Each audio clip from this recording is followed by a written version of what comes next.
안녕하세요. 저는 올해 70을 맞이한 윤문희입니다. 인천공항을 향해 달리는 택시 안. 저는 조심스레 창문을 내렸습니다. 차창 밖으로 밀려든 바람은 아직은 서늘했지만 그 속에 묻은 봄 내음은 분명했습니다. 나뭇가지 끝에 돋아난 연두색 새잎. 해가 조금씩 길어지고 있다는 감촉. 먼지 낀 마음을 흔드는 한 줄기 햇살. 칠순을 맞이한 지금. 이 봄바람은 마치 새 인생이 열리는 신호처럼 느껴졌습니다. 어머니, 너무 춥지 않으세요? 창문 닫을까요? 앞자리에 앉은 며느리 수진이가 돌아보며 물었습니다. 아냐, 괜찮아. 봄 냄새가 나서 좋아. 저는 멋쩍은 듯 웃으며 바람을 한 번 더 깊이 들이켰습니다. 처음엔 믿기지 않았습니다. 며느리가 여행을 가자고 했을 때 말입니다. 어머니, 올해 칠순이시잖아요. 잔치도 좋지만 가족끼리 추억 남기는 게 더 의미 있지 않을까요? 일본 벚꽃 시즌이 그렇게 예쁘대요. 그날 저녁 아들이 퇴근 후 집에 들러 며느리와 함께 내민 제안이었습니다. 일본? 내가 그런 데를 어떻게 가니 나는 여권도 없는데. 저는 손사래를 쳤지만 며느리는 단호하게 말했습니다. 내일 저랑 같이 구청에 가서 여권 만드시면 돼요. 항공권도 다 예매했어요. 어머니는 그냥 봄맞이 여행만 가시면 돼요. 며느리의 말투엔 익숙한 무뚝뚝함 대신 은근한 따스함이 묻어났습니다. 평소에 살갑다 할 순 없지만 명절이면 꼭 얼굴을 비추고 음식을 함께 만들지는 않지만 식사를 다 하고 나면 팔을 걷어 고무장갑을 끼고 싱크대 앞에 섰습니다. 비용 생각 안 하셔도 돼요. 이번 여행 저희가 다 준비했어요.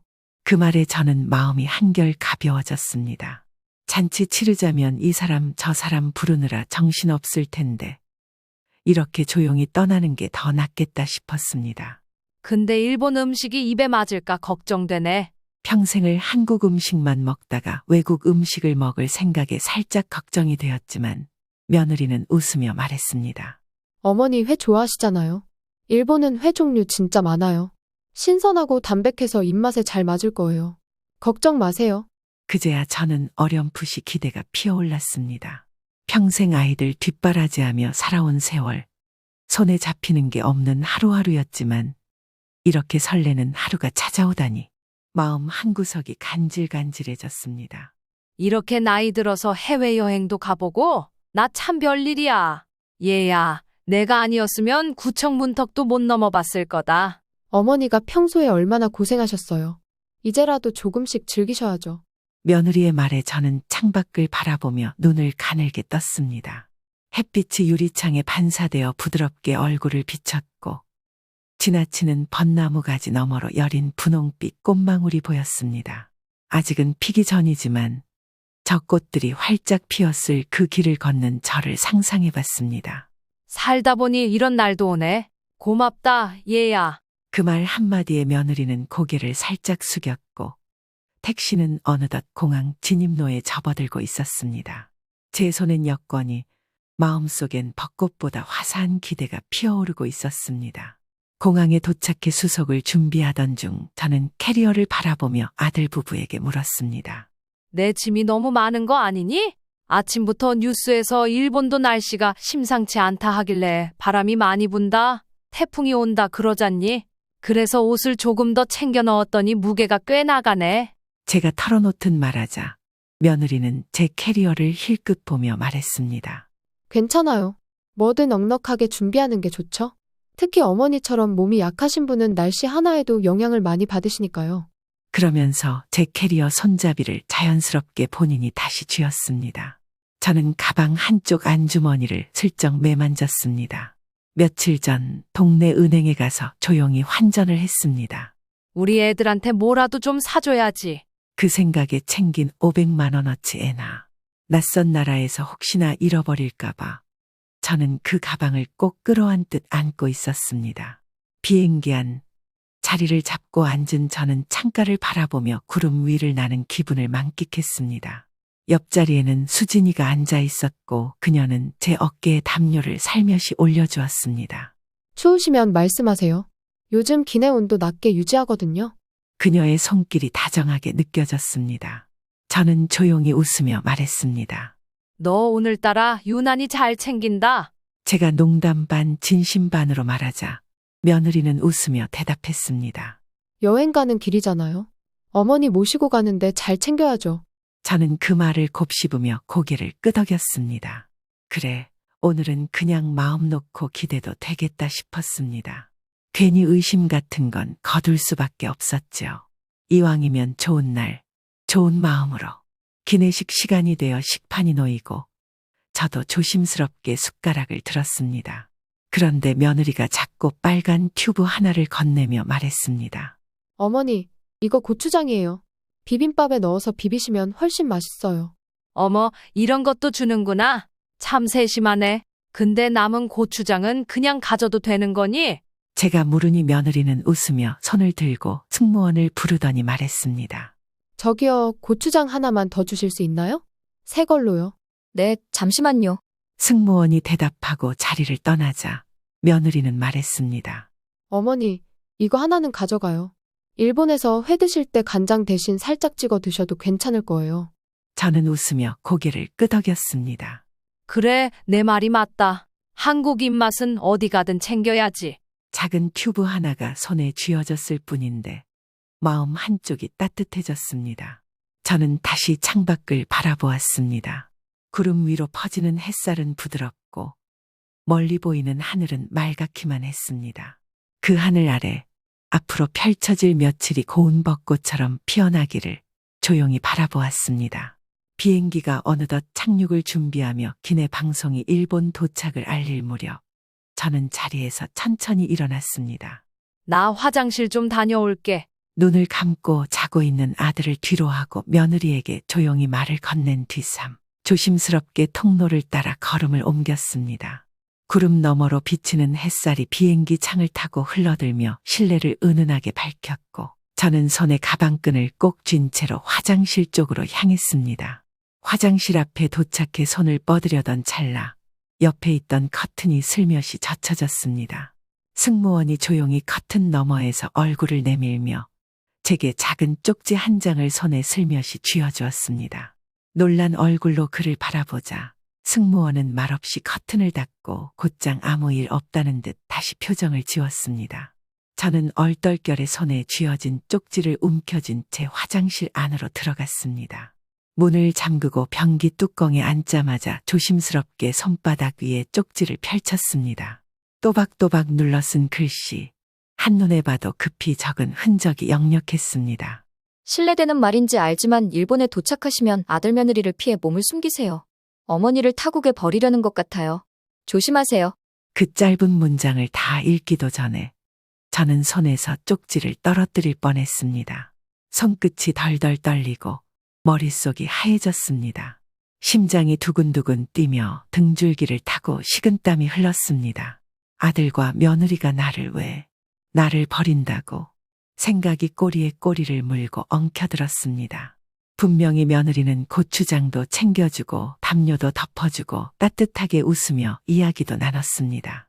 하지만 쪽지의 문장은 너무도 구체적이었고 그 문장이 전하는 의도는 명확했습니다. 저는 고개를 천천히 숙이며 다시 쪽지를 접어 조심스럽게 재킷 안주머니 깊숙이 넣었습니다. 지금 당장 뭘 어쩌겠다고 움직이는 건 어리석은 일이다. 일단 도착하고 나서 상황을 보자. 마음은 경계하되 얼굴은 평온하게. 그렇게 결심한 뒤 저는 깊은 숨을 한 번 내쉬고 천천히 문을 열었습니다. 통로로 나서자 방금 전 그 승무원이 시선을 피해 커튼 뒤로 조심스레 몸을 돌렸습니다. 저는 짧게 고개를 숙여 눈인사를 보냈고 그 역시 마치 고개를 살짝 끄덕이는 듯 눈빛으로 무언의 응답을 전했습니다. 자리로 돌아와 앉았을 때 며느리 수진이는 이미 스마트폰으로 입국 신고서 사진을 찍고 있었습니다. 어머니, 화장실 괜찮으셨어요? 수진이는 평소처럼 웃으며 물었습니다. 응, 잘 다녀왔어. 저는 애써 입꼬리를 올렸습니다. 손은 가방끈을 더 세게 움켜쥐고 있었지만 얼굴에는 아무 일 없다는 듯 평온한 미소를 지었습니다. 그 순간부터 저는 마음속에 작은 감시의 눈을 하나 더 띄우기로 했습니다. 이제 이 여행은 단순한 여행이 아니었습니다. 벚꽃 대신 진실의 꽃잎이 어디에 피어 있는지를 찾아야 하는 여정이 되어버렸습니다. 일본에 도착한 뒤 아들과 며느리는 미리 예약한 호텔로 향했습니다. 프런트에서 체크인을 끝내고 저에게도 설명했습니다. 어머니, 여긴 저랑 남편 방이고요. 어머니 방은 옆방이에요. 조식 포함이고 뷰가 좋은 방으로 해놨어요. 응? 따로 방을 쓴다고. 저는 멋쩍게 웃으며 말했습니다. 그래, 혼자 있는 것도 나쁘진 않지. 말은 그렇게 했지만 외국 땅에서 혼자 큰 룸에 있으려니 마음 한켠이 살짝 불안해졌습니다. 혹시나 하는 걱정이 스멀스멀 올라왔고 화장실에서 쪽지를 받았던 그 순간이 떠올라 가슴이 살짝 조여왔습니다. 그런 저를 눈치챘는지 며느리는 웃으며 말했습니다. 어머니, 걱정 마세요. 숙소가 넓기도 하고 어머니 밤에 주무실 때 조용히 계시는 걸 좋아하시잖아요. 그래서 편하시라고 한 거예요. 그렇구나. 그래, 고맙다. 저는 애써 고개를 끄덕였지만 머릿속에선 자꾸 이상한 의심이 떠나지 않았습니다. 혹시 이게 날 혼자 두려는 계획은 아니겠지. 짐을 방 안에 내려놓자 며느리가 말했습니다. 짐 정리하시고요. 30분 후에 로비에서 봬요. 근처에 벚꽃 보면서 회 먹을 수 있는 가게 예약해놨어요. 그래, 알겠다. 각자 방으로 흩어졌고 저는 문을 열고 방 안을 천천히 둘러봤습니다. 깔끔한 침대와 널찍한 욕실, 조용한 조명이 마음을 차분하게 만들었고 커튼을 걷자 네온사인 반짝이는 일본의 야경이 한눈에 들어왔습니다. 와, 별천지네. 저도 모르게 중얼이며 손끝으로 창가를 슥 문질렀습니다.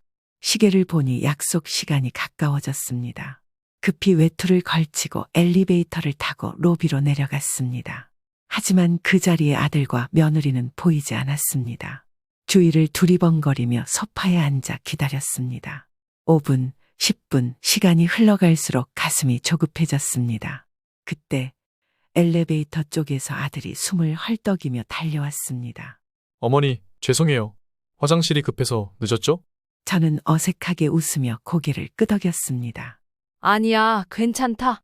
괜히 내가 먼저 나왔나 싶었네. 그러나 마음속 의심은 여전히 지워지지 않았습니다.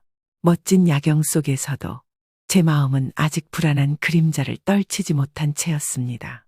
호텔로 돌아온 저는 일본의 밤거리를 걸으며 먹은 저녁이 코로 들어갔는지 입으로 들어갔는지 도무지 기억이 나지 않았습니다. 접시에 예쁘게 담긴 회와 며느리가 설명해주던 일본식 소스, 벚꽃 아래에서 셀카를 찍으며 웃던 순간까지 전부 껍데기처럼 얇고 겉도는 느낌이었습니다. 방에 들어와 샤워를 하면서도 마음은 편치 않았습니다. 머리에 물이 떨어지며 흐르는 소리에도 어디선가 누가 다가오는 것 같은 착각이 들었습니다. 샤워를 마친 저는 수건으로 물기를 닦으며 욕실 거울 앞에 섰습니다. 김이 서린 거울 너머로 제 얼굴이 흐릿하게 비쳤고 그 안에 비친 제 눈은 어딘지 모르게 낯설었습니다. 여행을 와서도 어쩐지 마음이 놓이지 않았습니다. 분명 며느리는 살갑게 대해주었고 함께한 하루에도 큰 불만은 없었지만 자꾸만 낮에 받았던 쪽지의 문장이 머릿속을 맴돌았습니다. 어머니를 타국에 버리려는 것 같아요. 조심하세요. 그 문장을 떠올릴 때마다 마치 마음 한구석이 얼음장처럼 식어내려갔습니다. 몸에 가운만 걸친 채 저는 조심스레 방문을 열었습니다. 복도는 고요했고 옆방 그러니까 아들과 며느리가 함께 머무는 방 쪽으로 발걸음을 옮겼습니다. 문 앞까지 다가가자 심장이 두근거리기 시작했습니다. 문을 두드릴 생각은 없었습니다. 그냥 혹시나 하는 마음에 조용히 귀를 문에 바짝 가져다 댔습니다. 그 순간 안에서 누군가 낮게 말하는 소리가 들려왔습니다. 아들의 목소리였습니다. 어머니를 이곳에 두고 우리는 5년만 딱 눈 감으면 돼. 5년만 지나면 사망신고할 수 있어. 제 입에서 숨이 멎는 소리가 새어나왔습니다. 귀를 더 바짝 문에 갖다 대니 며느리의 떨리는 듯한 목소리도 이어졌습니다. 정말 그래도 되는 거 맞지? 어머니가 우리 찾거나 경찰서라도 가면 어쩌려고. 그리고 다시 아들의 차분한 목소리. 그럴 일 없어. 여긴 한국도 아니고 말도 안 통해. 게다가 여권도 우리가 갖고 있잖아. 어머니 혼자선 아무것도 못 하셔. 걱정 마. 그 순간 두 다리에 힘이 풀려 복도 벽에 손을 짚었습니다. 귀에서 웅웅거리는 소리가 들리고 마치 방금 전까지 보이던 세상이 다른 얼굴을 드러낸 듯 했습니다. 내가 들은 게 진짜일까? 이게 현실일까? 수많은 생각이 머릿속을 맴돌았습니다. 그 순간 분노가 목구멍까지 치밀어 올랐습니다. 지금 문을 열고 들어가야 할까? 머리채라도 잡고 왜 그러냐고 소리쳐야 할까? 하지만 곧 다른 생각이 고개를 들었습니다. 당장 나를 버릴 계획을 무산시킨다고 해봤자 또 버릴 계획을 세우면 어쩌지? 조용히 뒷걸음질 친 저는 벽을 짚으며 방으로 돌아왔습니다. 문을 닫고 조심히 걸쇠를 잠갔습니다. 그리고 침대 가장자리에 걸터 앉아 두 손으로 얼굴을 감쌌습니다. 눈물이 나기 시작했습니다. 목을대가 떨렸고 숨소리가 뒤섞인 흐느낌이 이불 속으로 스며들었습니다. 이게 내가 받아야 할 칠순 선물이란 말인가? 그 어떤 말보다도 차가운 배신이 그날 밤 제 가슴을 찔러댔습니다. 창밖의 도쿄 야경은 반짝였지만 제 마음은 이미 깊은 어둠 속에 잠겨 있었습니다. 아침은 어제의 눈물과는 전혀 다른 얼굴로 찾아왔습니다. 창밖은 유난히 맑았고 유리창 너머로 일본 특유의 정돈된 거리 풍경이 보였습니다. 하지만 제 마음은 여전히 거칠고 울퉁불퉁했습니다. 밤새 한숨도 자지 못했습니다. 머릿속엔 같은 문장이 수백 번이고 맴돌았습니다. 어머니를 이곳에 두고 우리는 5년만 딱 눈 감으면 돼. 저는 거울 앞에 서서 얼굴을 정리했습니다. 눈이 부어 있었지만 억지로 미소를 연습했습니다. 손에 작은 크로스백을 메고 어젯밤 받았던 쪽지를 다시 주머니에 넣었습니다. 이게 내 유일한 증거고 시작점이야. 마음속으로 다짐하고 있었던 그때였습니다. 어머니, 준비 다 되셨어요? 익숙한 며느리 수진이의 목소리가 문 너머에서 들려왔습니다. 근처에 벚꽃 예쁜 길이 있다고 해서요. 간단히 구경하고 오려고요. 저는 순간 움찔했지만 곧 평정심을 가장한 목소리로 대답했습니다.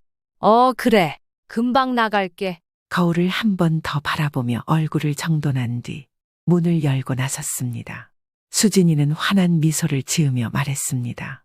오늘 날씨 진짜 좋아요. 어머니, 마침 벚꽃도 활짝 피었대요. 그 모습은 어제 반복도 너머에서 들었던 말들과는 전혀 다른 얼굴이었습니다. 그 가면 같은 웃음이 오히려 더 소름 끼치게 느껴졌습니다. 아들과 며느리를 따라 조용히 걸음을 옮겼습니다. 거리는 한산했고 벚꽃잎이 바람에 흩날리며 바닥에 내려앉고 있었습니다. 그 순간조차도 저는 발끝만 보고 있었습니다. 머릿속은 생각으로 가득했고 제 심장은 시계처럼 재빨리 뛰고 있었습니다. 기회는 반드시 온다. 그때를 놓치지 말자. 벚꽃길 끝자락 작은 공원이 나왔고 아들이 말했습니다. 화장실 좀 다녀올게요. 수진아, 어머니랑 여기 잠깐 앉아 있어. 그렇게 아들이 자리를 비우고 수진이는 가방에서 핸드폰을 꺼내며 말했습니다. 저도 잠깐 통화 좀 할게요. 금방 와요, 어머니. 그녀는 조용히 벤치에서 일어나 조금 떨어진 나무 아래로 걸어갔고 저는 그 자리에 혼자 남았습니다. 가방은 며느리가 앉았던 자리에 그대로 놓여 있었습니다. 잠깐 단 1분도 되지 않는 찰나 제 두 손은 이미 떨리고 있었지만 저는 재빨리 시선을 돌려 아무도 없는 틈을 확인했습니다. 지금이야. 저는 손을 뻗어 가방을 열었습니다. 가방 안엔 핸드크림, 선글라스, 여분의 마스크, 작은 지갑이 있었고 그 아래쪽에 종이봉투가 하나 보였습니다. 그 봉투를 열자 낯익은 색깔의 여권이 눈에 들어왔습니다. 손에 들어온 그 여권이 마치 제 존재를 확인시켜주는 마지막 끈 같았습니다. 조심스럽게 여권을 크로스백 안 깊숙이 밀어넣고 가방은 처음 상태 그대로 덮었습니다. 그 순간 수진이가 저 멀리서 돌아오는 것이 보였습니다. 저는 침착한 얼굴로 고개를 들어 그녀를 바라보며 웃어 보였습니다. 통화 다 했니? 네, 잠깐 회사 일이 있어서요. 그녀는 아무 의심도 없이 다시 제 옆에 앉았습니다. 하지만 저는 이제 더 이상 예전의 제가 아니었습니다. 손에 들어온 여권의 무게는 제게 자유를 그리고 증거를 쥐어준 것과 같았습니다. 그렇게 아들 며느리와 함께 일본의 큰 백화점으로 향했습니다. 백화점은 사람들로 붐볐습니다. 아들과 며느리는 백화점 한 켠의 브랜드 매장을 둘러보며 저에게 이것저것 입어보라고 권했습니다. 어머니, 여기 일본 브랜드 옷인데 실루엣이 되게 예뻐요. 며느리는 밝은 얼굴로 말했지만 저는 고개를 살짝 저었습니다. 괜찮다. 난 보는 것만으로도 충분하다. 제 시선은 옷이 아니라 출입문 근처를 향하고 있었습니다. 이 가방 안에 여권이 있다는 사실 하나로 저는 예전보다 조금 더 담대해져 있었지만 여전히 이들이 언제 저를 버리고 떠날지 모른다는 생각에 마음을 놓을 수는 없었습니다.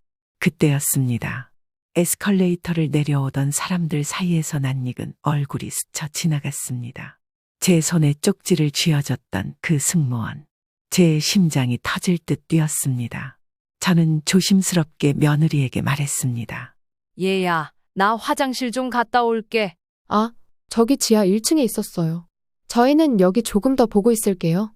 그 말을 끝으로 저는 재빨리 군중 속을 헤집고 그 승무원을 향해 걸음을 옮겼습니다. 다행히 그녀 역시 저를 눈치챈 듯 살짝 놀란 얼굴로 고개를 끄덕이며 따라오라는 듯 고개를 돌려 화장실 쪽으로 걸었습니다. 백화점 화장실, 세면대 옆구석에서 우리는 조용히 마주섰습니다. 저 기억하시죠? 제가 낮은 목소리로 묻자 그녀는 단호하게 고개를 끄덕였습니다. 네, 어르신 괜찮으세요? 계속 걱정하고 있었어요. 혹시 지금도? 맞아요. 어젯밤 아들 며느리의 계획을 전부 들었어요. 저를 여기에 두고 가려고 해요. 제 목소리는 떨렸지만 또렷했습니다. 승무원은 한숨을 내쉬며 말했습니다. 괜찮아요. 지금 여권 갖고 있으세요? 저는 가방을 열어 여권을 꺼내 보여줬습니다. 그녀는 고개를 끄덕이며 말했습니다. 지금 바로 공항으로 가요. 제가 공항까지 같이 가드릴게요. 항공사에 얘기해서 오늘 밤 비행기 티켓 다시 예약해드릴게요. 지금은 말하지 말고 몰래 빠져나가야 해요. 제가 잠시 망설이는 듯 걸음을 멈추자 그녀는 눈을 맞추며 말했습니다. 지금은 어르신이 무사히 돌아가시는 게 먼저예요. 나중에 필요한 절차는 제가 도와드릴 수 있어요. 일단 가요. 그녀는 제 손을 꼭 잡고 화장실 문을 열었습니다. 우리는 군중 속을 따라 빠져나왔고 마치 평범한 관광객처럼 택시를 잡아 공항으로 향했습니다. 제 심장은 내내 뛰었지만 옆에서 단단하게 붙어있는 그녀의 손끝이 제 마음을 조금씩 진정시켰습니다. 공항에 도착해 수속을 마치고 출국 게이트 앞에 섰을 때 저는 돌아보지 않았습니다. 벚꽃도 백화점도 아이들도 이제 더 이상 제게 가족이라는 이름으로 남겨둘 수 없었습니다. 비행기에 오르며 창밖을 봤습니다. 밤하늘 넘어 조용히 일본의 불빛이 멀어졌습니다. 인천공항에 도착했을 때 저는 오래된 고목처럼 뿌리 깊은 숨을 내쉬었습니다. 몸은 피곤했지만 마음은 단단해져 있었습니다. 출국장으로 나와 택시를 타고 곧장 집으로 향했습니다. 제가 갖고 있던 통장과 남편이 남긴 유산, 땅 문서들을 급하게 챙겨 집을 나왔습니다. 그리고 다음 날 아침, 저는 곧장 근처 법률사무소를 찾아갔습니다.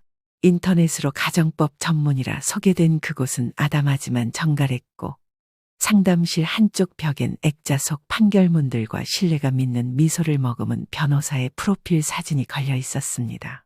아드님과 며느리가 어머님을 일본에 방치하고 떠날 계획을 세우셨다고요? 변호사는 조심스럽게 물었습니다. 저는 작게 접어넣어 두었던 비행기 쪽지를 꺼내 그에게 내밀었습니다. 여기 승무원이 쥐어준 쪽지예요. 제가 사라지면 그들은 잃어버렸다고 할 테지만 실은 그게 아니에요. 저를 철저히 지우려 한 거예요. 박 변호사는 눈빛을 굳히며 메모를 시작했습니다. 이건 유기죄. 심하면 사기와 상속 목적의 범죄 혐의까지 적용될 수 있습니다. 어머니, 이제부터는 저희가 도와드릴 테니 침착하게 증거를 하나하나 모아보죠. 그 시각 아들과 며느리는 일본의 경찰서를 찾아가 실종 신고를 접수하고 있었습니다. 저희 어머니가 백화점에서 화장실에 다녀오신다고 하신 뒤에 돌아오지 않으셨어요. 연락도 안 되고요. 낯선 곳이라 길을 잃으신 것 같아요. 며느리 수지는 두 눈을 붉히며 경찰에게 상황을 설명했습니다. 눈물까지 맺힌 연기를 곁들이며 마치 진심으로 걱정하는 아들 부부의 모습은 경찰의 동정을 끌기에 충분했습니다. 며칠 후 두 사람은 한국으로 돌아왔습니다. 일본에서 칠순을 맞이해 여행을 떠났다가 실종됐다는 사실이 한국에도 알려졌고 아들 며느리의 귀국과 동시에 공항에는 기자들이 서 있었습니다. 기자들 앞에서는 고개를 떨구고 저를 꼭 찾아달라고 찾겠다는 말을 했고 SNS에는 어머니를 찾을 수 있게 기도해 주세요.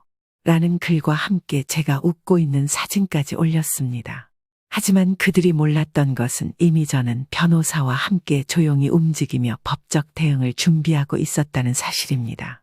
그 시각 아들 며느리는 제 집을 찾아와 안방 서랍장을 하나하나 열어보며 깊은 한숨을 내쉬었습니다. 여기 분명히 있었던 것 같은데 왜 없어? 서랍 밑바닥을 손으로 더듬고 안쪽 이불장을 열었다가 닫았다가 하기를 수차례. 서류 봉투가 있어야 할 자리엔 헝겊 가방 하나와 오래된 사진첩만이 덩그러니 놓여 있었습니다. 그녀의 얼굴이 서서히 일그러졌습니다. 도장도, 통장도, 땅 문서도 없잖아. 당신이 그때 분명히 말했지. 어머니가 아버님 돌아가시고는 땅 문서 한 번도 안 꺼내셨다고.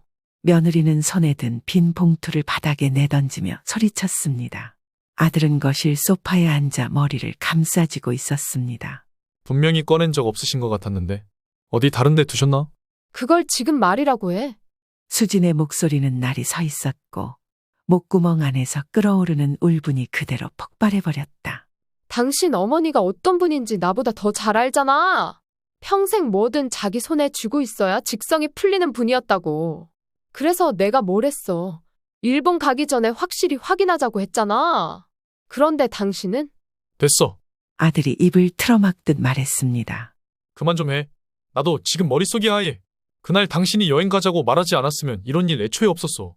며느리는 멍하니 제 아들을 바라보다가 이내 콧방귀를 뀌듯 웃었습니다. 지금 그걸 내 탓으로 돌리는 거야? 내가 하자고 했잖아. 나도 그때 솔깃했어. 근데 이렇게 될 줄은 몰랐지. 몰랐다고. 이 모든 게 당신이 책임질 일이야. 내가 언제 여권 훔쳐서 숨기자고 했냐고? 그건 당신 아이디어였잖아. 그렇게 말하는 너는? 실종신고 내자고 등 떠민 게 누구였는데. 어머니가 사라졌을지도 모른다는 드라마 같은 설정까지 짜서 SNS에 글 올리고 언론 플레이한 사람이 누군데. 아들이 벌떡 일어서며 소리쳤습니다. 그의 눈에는 더 이상 부끄러움도 후회도 아닌 불신과 혐오만이 남아 있었습니다. 그래, 내가 올렸어. 왜냐고. 당신이 나서서 뭘 해본 적이 없으니까. 당신은 늘 뒤로 빠졌잖아. 그렇게 무능하니까 내가 나섰던 거고, 내가 더 잘해보려 했던 거야. 그런데 지금 와서 이게 내 탓이라고. 결국 너도 나도 다 어머니가 가진 그 한 장짜리 30억 땅문서 통장 하나 때문에 이렇게 된 거잖아. 아들이 깊게 한숨을 내쉬며 소파에 주저앉았습니다. 처음엔 단순한 노모 실종 사건으로 보도됐지만 제가 무사히 한국에 귀국했다는 사실이 밝혀지면서 분위기는 급변했습니다. 단독 보도입니다. 일본에서 실종됐다고 알려진 윤문희 씨가 귀국한 사실이 밝혀졌습니다. 경찰에 따르면 윤 씨는 스스로 귀국했고 현재는 외부와의 접촉을 최소화한 채 법적 조치를 준비 중인 것으로 알려졌습니다. 수지는 거실에서 뉴스를 보다가 텔레비전을 꺼버렸습니다. 어머니가 귀국했다고? 그럼 우리 신고는 거짓말이 된다는 거야? 아들은 이미 그녀와 눈도 마주치지 않았습니다. 고소장에 대한 압박, 회사 내부의 징계조사 그리고 인터넷을 도배한 수많은 비난 댓글들이 그의 삶을 갉아먹고 있었습니다. 그리고 그날 오후 아파트 정문 앞에 기자들이 몰려들었습니다. 어머니가 직접 귀국하신 게 사실인가요? 실종이 아니라 도망이었다는 보도가 있는데 어떻게 생각하시죠? 카메라 셔터 소리, 스마트폰 영상 촬영, 날선 질문들이 쏟아졌다. 수지는 선글라스로 얼굴을 가렸지만 어설픈 그 위장은 전혀 소용이 없었다. 어머니가 귀국 후 변호사를 선임하셨다는데 알고 계셨나요? 그 말에 그녀의 발걸음이 멈칫했습니다. 그건 사실이 아니에요. 정말 어머니를 찾으려고 했고 다 오해예요. 며느리는 도망치듯 엘리베이터를 향해 뛰었지만 그 뒷모습은 이미 전국 생방송으로 송출되고 있었습니다. 그녀의 고급 가방, 명품 코트 그리고 말끔한 화장은 카메라 렌즈 속에서 위선의 껍데기로만 비춰졌습니다. 벚꽃잎이 거의 다 지고 나무엔 연두빛, 새잎이 올라오는 계절. 창밖으로 들어오는 빛은 더 이상 부드럽기만 한 봄 햇살이 아니었습니다. 이젠 제법 따뜻했고 조금씩 여름의 기운이 느껴졌습니다. 하지만 법정 안은 계절과 무관하게 차가운 긴장감으로 팽팽히 조여 있었습니다. 피고인석의 선수진은 창백한 얼굴로 정면을 응시하고 있었습니다. 카메라 셔터 소리도 법정 방청객들의 웅성임도 귀에 들어오지 않는 듯 입술을 꼭 다물고 있었습니다. 증인 입장해 주십시오. 판사의 말과 함께 문이 열렸고 차림새를 단정히 갖춘 승무원이 조심스럽게 법정 안으로 들어섰습니다. 조용한 걸음으로 증인석에 선 그녀는 차분하게 고개를 숙이며 선서에 임했습니다. 당시 기내에서 피고인 수진 씨와 그녀의 남편이 나눈 대화를 들으셨다고요? 승무원은 한 박자 숨을 고르더니 단호하게 고개를 끄덕였습니다. 네. 일본행 항공편이 착륙하기 직전이었습니다. 당시 저는 승객 안전 점검을 마치고 복도 쪽 커튼 정리를 하고 있었는데 우연히 들었습니다. 피고인이 남편과 조용히 속삭이며 이렇게 말했습니다. 어머니를 이곳에 두고 우리는 5년만 딱 눈 감으면 돼. 그리고 여권은 내가 아까 신고서 써야 한다고 받아놨어. 이제 한국으로 돌아올 방법은 없어. 라고 했습니다. 법정은 순간 정적에 잠겼습니다. 그 말을 듣고 저는 위험하다는 직감을 느꼈습니다.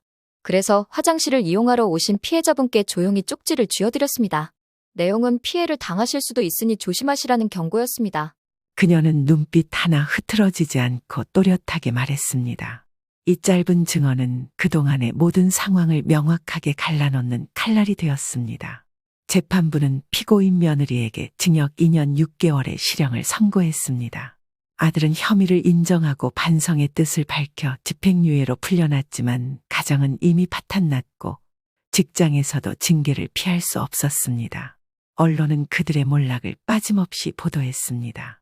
효부행세한 며느리, 알고 보니 칠순노모 유기 공모자.